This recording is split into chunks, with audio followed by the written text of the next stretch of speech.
নতুন একটি রেসিপির সাথে সুস্মিতাস কিচেনে সবাইকে স্বাগত। আজকে শেয়ার করব দই কাতলার রেসিপি। দই কাতলা বাঙালিদের খুবই প্রিয়, আর যে কোনো অনুষ্ঠান বাড়িতে আমরা দই কাতলা কিন্তু খেয়ে থাকি। বাড়িতে যে কোনো ছুটির দিনে বা স্পেশাল কোনো অকেশনে একবার এইভাবে দই কাতলা বানিয়ে দেখুন, খেতে কিন্তু অসাধারণ হয়। তাহলে দেখে নেওয়া যাক আজকের এই অনুষ্ঠান বাড়ি স্টাইলে দই কাতলার রেসিপি। আশা করি আজকের রেসিপিটি আপনাদের ভালো লাগবে, আর সম্পূর্ণ রেসিপিটি দেখার পর ভালো লাগলে লাইক, শেয়ার আর সাবস্ক্রাইব করার অনুরোধ রইল। দই কাতলা বানানোর জন্য এখানে নিয়েছি 7 পিস কাতলা মাছ। মাছগুলোকে ধুয়ে ভালো করে জল ঝরিয়ে নিয়েছি। এবারে দিয়ে দিলাম 1 চা চামচ নুন। এবারে নুন দিয়ে মাছগুলোকে ভালো করে মেখে নেব। মাছের গ্রেভি যেহেতু সাদা বানাবো, তাই হলুদ ছাড়াই নুন দিয়ে মাছগুলোকে খুব ভালো করে মেখে নিলাম। নুন মাখিয়ে নিয়ে মাছগুলোকে 10 মিনিটের জন্য রেখে দেব। এখানে নিয়েছি মিডিয়াম সাইজের 2টো পেঁয়াজ। একটা পেঁয়াজকে 4 টুকরো করে কেটে নেব, আর এই পেঁয়াজটাকে ছোট ছোট টুকরো করে কেটে নেব।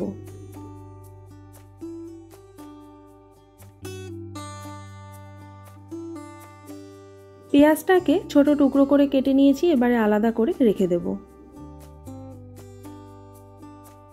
আর এই পেঁয়াজটাকে মিক্সিতে পেস্ট বানিয়ে নেব। কড়াই খুব ভালো করে গরম করে নিয়েছি। এবারে দিয়ে দেব একটু বেশি পরিমাণে সর্ষের তেল। মাছগুলো যেন খুব ভালো করে ভাজা হয় আর কড়াইতে লেগে না যায়, তাই তেলটাকেও খুব ভালো করে গরম করে নেব। তেল ভালো করে গরম করে নিয়েছি। এবারে অল্প অল্প করে মাছ দিয়ে দেব। মিডিয়াম টু হাই হিটে মাছগুলোকে ভেজে নেব। মাছগুলোকে কিন্তু খুব বেশি কড়া করে ভাজবো না, হালকা লাল করে ভেজে নেব। মাছগুলোর এক সাইড ভাজা হয়ে এসেছে, এবারে উল্টে দেব।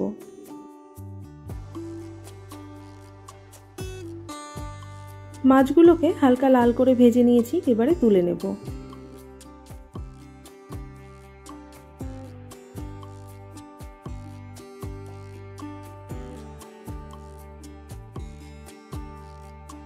একইভাবে বাকি মাছগুলোকেও ভেজে নিলাম।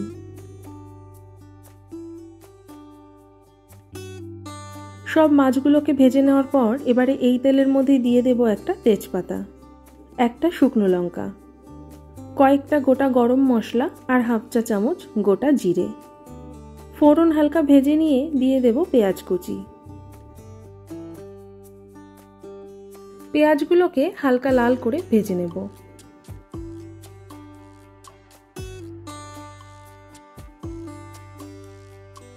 পেঁয়াজটাকে হালকা লাল করে ভেজে নিয়েছি। আগেই যে পেঁয়াজ বাটাটা বানিয়ে রেখেছিলাম, এবারে সেটা দিয়ে দিলাম। এখন ভাজা পেঁয়াজের সাথে পেঁয়াজ বাটা ভালো করে ভেজে নেব। পেঁয়াজ বাটার কালার যতক্ষণ না চেঞ্জ হয়ে আসছে ততক্ষণ ভেজে নিতে হবে।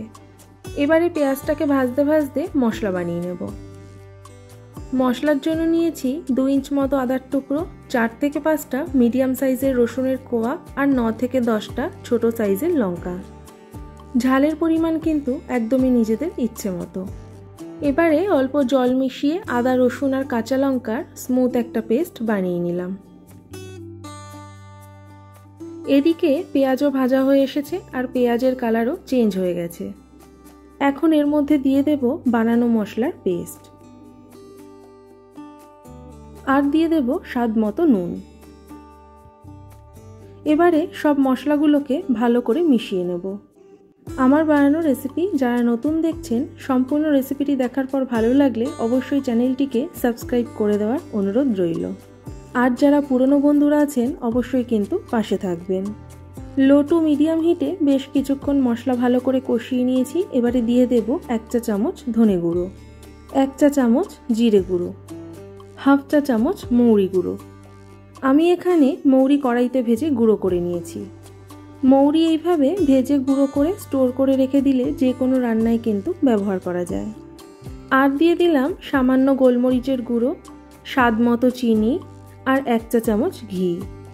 এই রান্নায় আমি যেহেতু কোনো শুকনো লঙ্কার ব্যবহার করছি না, তাই আগে মশলার সাথে কাঁচা লঙ্কা দিয়েছি আর এখন সামান্য গোলমরিচের গুঁড়ো দিয়ে দিলাম।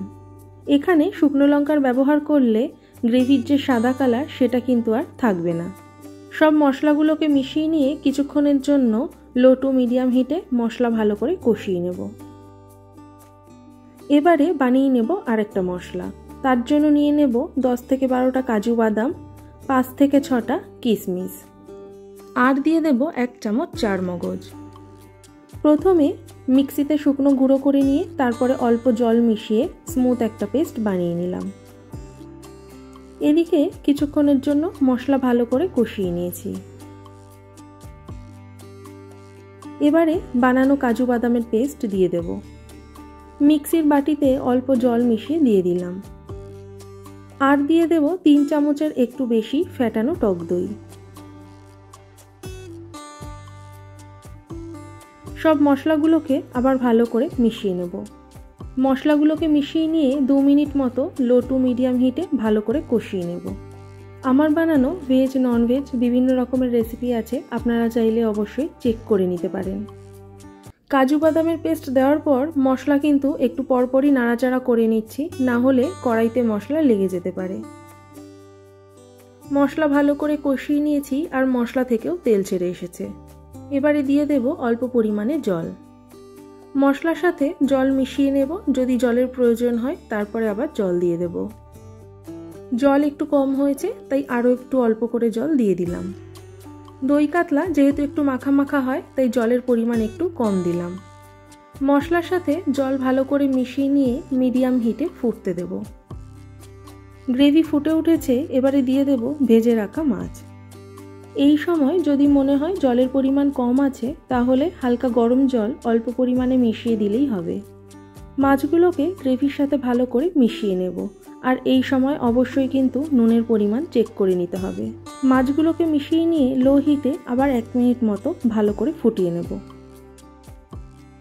মাছগুলোকে গ্রেভির সাথে 1 মিনিট মতো ভালো করে ফুটিয়ে নিয়েছি। এর বেশি মাছ কিন্তু ফোটাবো না, না হলে মাছগুলো পরে ভেঙে যেতে পারে। এখন দিয়ে দেব সামান্য পরিমাণে গরম মশলার গুঁড়ো, আর কয়েকটা কাঁচা লঙ্কা চিড়ে দিয়ে দিলাম। মশলা কষানোর সময় আমি আগেই ঘি দিয়েছিলাম তাই এখন আর দিলাম না, আপনারা চাইলে এই সময় সামান্য ঘি দিয়ে দিতে পারেন। গরম মশলার গুঁড়ো আর লঙ্কা গ্রেভির সাথে ভালো করে মিশিয়ে নিয়ে আর কিন্তু রান্না করব না, এবারে গ্যাস অফ করে 2 মিনিটের জন্য রেস্টে রেখে দেব। তাহলে রেডি আমাদের আজকের অনুষ্ঠান বাড়ি স্টাইলে দই কাতলা রেসিপি। যে কোনো স্পেশাল দিনে দই কাতলা এইভাবে একবার বানিয়ে দেখবেন, খেতে কিন্তু অসাধারণ হয়। আশা করি আজকের রেসিপিটি আপনাদের ভালো লেগেছে। আর যদি রেসিপিটি ভালো লেগে থাকে অবশ্যই একটা লাইক করে দেবেন আর কমেন্টে জানাবেন রেসিপিটি আপনাদের কেমন লাগলো। তাহলে আবার চলে আসবো অন্য কোনো দিন অন্য কোনো রেসিপি নিয়ে।